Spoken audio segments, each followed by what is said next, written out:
السلام عليكم ورحمة الله وبركاته. ازيكم عاملين ايه؟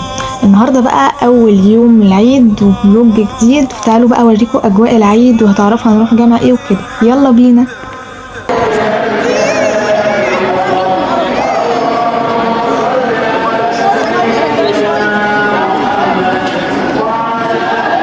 وادينا اهو وصلنا الجامع، واجواء العيد يا جماعه كانت بصراحه حلوه قوي، بس هو كان زحمه جدا، يعني زحمه فوق ما تتصوروا.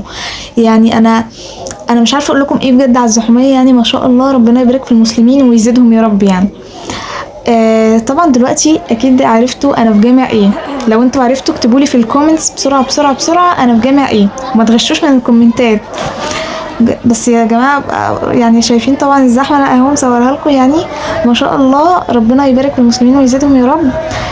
يعني انا كنت مسحومه ومبسوطه. ده بقى اوتفيت العيد بوريه لكم. ايه رايكم بقى فيه؟ اكتبوا لي في الكومنتس. ولو بقى ما عرفتوش اسم الجامع دلوقتي هلمح لكم كده تلميحه صغنونه على اسمه. يعني مش هقول لكم اسمه، هقول لكم حاجه جنب الجامع دوت في مستشفى. المستشفى دي بقى احنا صلينا على السلالم، يعني احنا صلينا على سلالم المستشفى. تخيلوا بقى الزحوميه. ها بقى دلوقتي قولوا لي عرفتوه ولا لا؟ ايه ده؟ ما عرفتوش برضو؟